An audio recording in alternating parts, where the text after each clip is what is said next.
মানুষ না।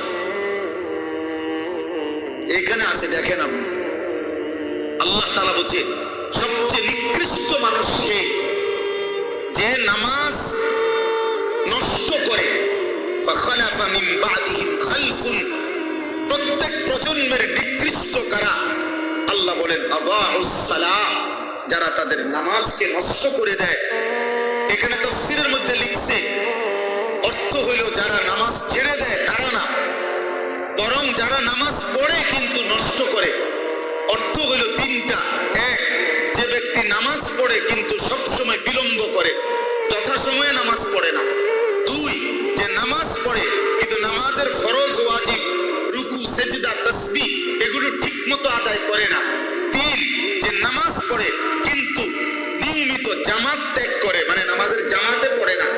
এই ব্যক্তিকে বলা হয়েছে সে নামাজ নষ্ট করে, সে নিকৃষ্ট মানুষ। তাহলে যে নামাজই পড়ে না সে কি? সে কোনো আইটেমের মধ্যেই না, না হে কোনো আইটেম নাই, ওই কোনো কি প্রকারের মধ্যেই নাই, ওর আলাদা কোনো প্রকারে নাই।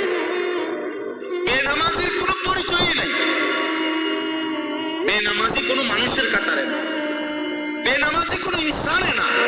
বেনামাজি কাল আনআম, চতুষ্প জন্তুর মতো, অথবা তার চাইতে নিকৃষ্ট। উপরে উঠার কোনো সুযোগ নেই। ইয়া আল্লাহ, তার চাইতে উপরে যাইতে পারবে না সে। ছাগলের চাইতে উপরে কোনো মর্যাদা তার নাই, কুকুর বিড়ালের চাইতে বড় কোনো মর্যাদা তার নাই।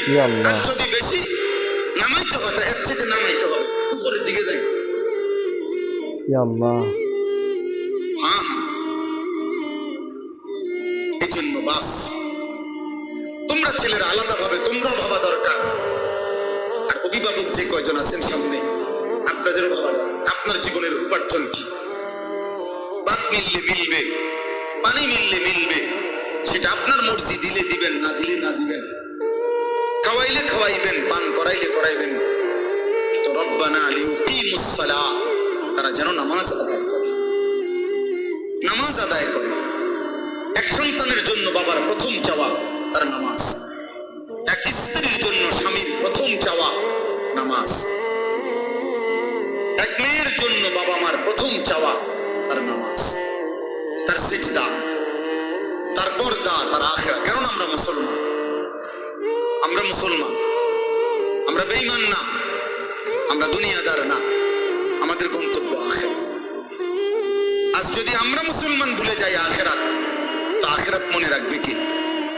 হিন্দু বৌদ্ধরা, ইহুদি খ্রিস্টানরা, ওরা তো বুঝেই না কিছু। আল্লাহ তো কোরআনে বারবার বলছে ওরা বোকা, আহম্মক, লা ইয়াকিলুন, লা ইয়াফকাহুন। কোরআন সুন্নাহ বিহীন, তারা তো দলালিম মুবিন, স্পষ্ট গোমরাহ।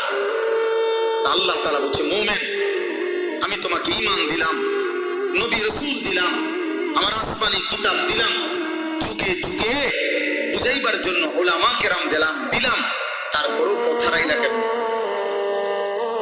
এই কয়জন ছেলে পেলে বাবা, তোমরাই বলো ভাই, কিসের অভাবে নামাজের গুরুত্ব বুঝলা না? কি আল্লাহ চেনো নাই, না রসুলের নাম শোনো নাই,